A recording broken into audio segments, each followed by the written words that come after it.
মনটা অনেক খারাপ। ছোট মেয়ের জ্বর, মাথা ব্যথা।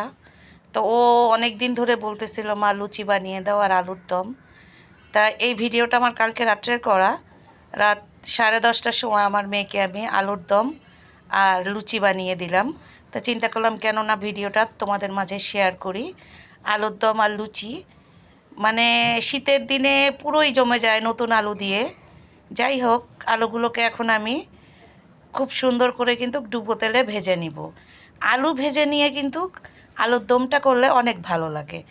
আর আমার সাদা দিলে একটা প্রশ্ন জাগে যে এই যে সবাই আলুর দম বলে, আলুর দমটা কেন বলে? আলু তো ভেজে কি সুন্দর করে মশলা দিয়ে রান্না করে। আবার ছোটোবেলায় বলতো আলুর দম মশলা কম। আলুর দমেই তো মশলা দেয়। হ্যালো গাইজ, আসসালামু আলাইকুম। দেশ এবং দেশের বাইরে থেকে যে যেখান থেকে আমার এই ভিডিওটি দেখছো তোমাদেরকে জানাচ্ছি অসংখ্য পরিমাণে ধন্যবাদ। কেমন আছো তোমরা সবাই? আশা করছি ভালো আছো। তো যাই হোক, আজকে বানাবো আলুর দম আর লুচি। তো আমি লুচির ডোটা আগের থেকে রেডি করে রেখেছিলাম। আটা দিয়ে করেছি, ময়দা দিয়ে কিন্তু আমি আজকে লুচিটা বানাইনি, আমি আটা দিয়ে বানিয়েছি।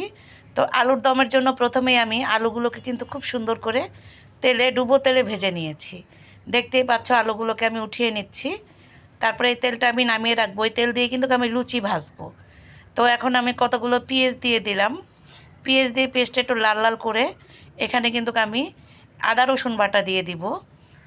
রসুন বাটাও দিব, আদা বাটাও দিব। আদা রসুন বাটা দিয়ে খুব সুন্দর করে একটু ভাজা ভাজা করে এটার মধ্যে কিন্তু আমি টমেটোর পিউরি দিব।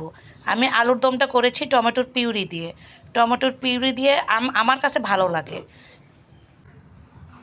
টমেটোর পিউরিটাকে কিন্তু খুব সুন্দর করে আমি ভাজা ভাজা করে নিব, একেবারে খুব সুন্দর করে। এখন এর মধ্যে হলুদের গুঁড়া, মরিচের গুঁড়া আর জিরার গুঁড়াটা দিয়ে দিব। এভাবে তোমরা একবার ট্রাই করে খেয়ে দেখতে পারো, ভালোই লাগে, কিন্তু খারাপ কিন্তু লাগে না।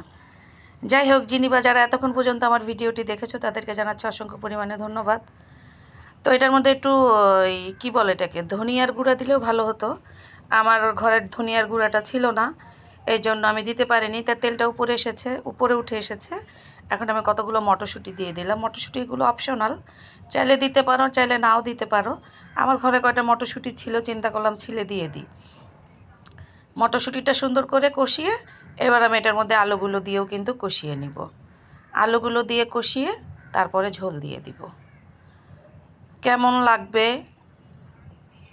আলু কিন্তু আমি দেইনি আগে, আলু কিন্তু আমি এখন, সরি কথায় ভুল, গন্ডগোল হয়ে যাচ্ছে, বুঝতে পারতেছি। লবণ কিন্তু দেইনি, লবণ আমি এখন দিয়ে দিয়েছি। তা লবণটা দিয়ে এটাকে সুন্দর করে কষিয়ে পর্যাপ্ত পরিমাণে এটার ভিতরে কিন্তু আমি ঝোল দিয়ে দিব। আর কালারটা দেখেছো কী পরিমাণে সুন্দর আসছে, জাস্ট ওয়াও! এত পরিমাণ মজা হয়েছিল। যাই হোক, আমার মেয়ে, ছোটো মেয়ে তৃপ্তি সহকারে খাইছে, এটাই আমার কাছে অনেক। আর একটা কথা সবসময় দেখবা চিন্তা করে, যেটা তুমি মন দিয়ে রান্না করো, সবাই যদি তৃপ্তি সহকারে খায় তাহলে কিন্তু রান্না করার উৎসাহ আরও বেশি বেড়ে যায়, আমি যেটা মনে করি আর কি। যাই হোক, আমি এখন এই যে পানি দিয়ে ঢেকে দিব, সুন্দর করে লাড়াচাড়া দিয়ে তারপরে ঢেকে দিব। ঢেকে সুন্দর করে আমি আলুর দমটাকে রান্না করে নিব। আর যদি আমার ভিডিওটি ভালো লাগে অবশ্যই একটা লাইক দিবা, সুন্দর একটি কমেন্টস করবা, শেয়ার করবা। আর যারা এখনও পর্যন্ত আমাকে ফলো করনি কিংবা ইউটিউবে সাবস্ক্রাইব করনি, প্লিজ করে দিও। দেখেছো কটা কাঁচামরিচও আমি দিয়ে দিয়েছি। এটাতে কিন্তু বেশি পরিমাণে ঝাল হয়নি, যেহেতু টমেটোর পিউরি দিয়েছিলাম অনেক, ঝালটা একেবারে লিমিট অনুযায়ী ছিল। এত বেশি যে আমরা যতটুকু পরিমাণে বেশি ঝাল খাই ততটুক পরিমাণে কিন্তু ঝালটা হয়নি। তা আমি একটু লবণ চেক করলাম, দেখলাম যে না, লবণটাও ঠিক আছে। যাই হোক, এখন এটাকে আবার একটু লাড়াচাড়া দিয়ে তারপরে আবার ঢেকে আবার একটু খুব সুন্দর করে রান্না করে নিব। আমি আবার একটু দেখলাম যে আলুটা কি সিদ্ধ হয়েছে কিনা।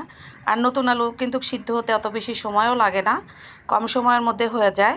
আর আমার ছোটো মেয়েটার ঠান্ডা, জ্বর, কাশি, তো সবাই আমার ছোটো মেয়েটার জন্য একটু দোয়া করবা, ও যেন তাড়াতাড়ি সুস্থ হয়ে যায়, ঠিক আছে?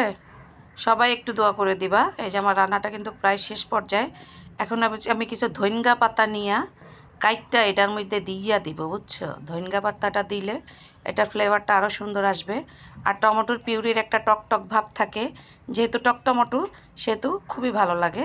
আর এই যে একদিক দিয়ে আমি লুচিগুলা কিন্তু বেলছিলাম, আর একদিক দিয়ে আমার যা কিন্তু লুচিগুলাকে এই যে খুব সুন্দর করে মনে করো ও ভেজে নিচ্ছিল। আর আমি বুঝি না, এই একটা লুচি মনে করো বেশি ফুলা অফ ক্যামেরায় লুচিগুলা ফুলে, কিন্তু ক্যামেরা যখন অন থাকে তখন কিন্তু আর লুচিগুলা বেশি একটা ফুলে না। মানে এটাই হচ্ছে আমার একটা আফসোস, খুব আফসোস। নইলে এমনি কিন্তু বলের মতো এক একটা লুচি ফুলে। তা আমি একদিক দিয়ে লুচি বানাচ্ছিলাম আমার জালের পাশে, আর আমার জাল কিন্তু লুচিগুলা খুব সুন্দর করে ও ভেজে নিচ্ছিল। আর হলো গিয়ে এটা কিন্তু আমি ময়দা দিয়ে বানাইনি লুচিগুলা, লুচিগুলা কিন্তু সম্পূর্ণ আটা দিয়েই করেছি। আর এই যে একটা একটা করে ভেজে দেখো তোমাদেরকে দেখাই দিচ্ছি, যে এই যে লুচিগুলোকে উঠিয়ে এখন প্লেটে পরিবেশন করে নিব। এই দেখো কি ফুলছে, এই যে ফুলকো লুচিগুলো দেখছো এগুলো কিন্তু অফ ক্যামেরায়, যখনই ক্যামেরা অফ করে দিছি তখনই এভাবে ফুলছে।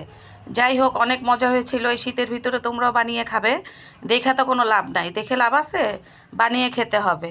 ভালো থাকবা সবাই, সুস্থ থাকবা, আমার জন্য দোয়া করবা, তোমাদের জন্য অনেক দোয়া রইলো।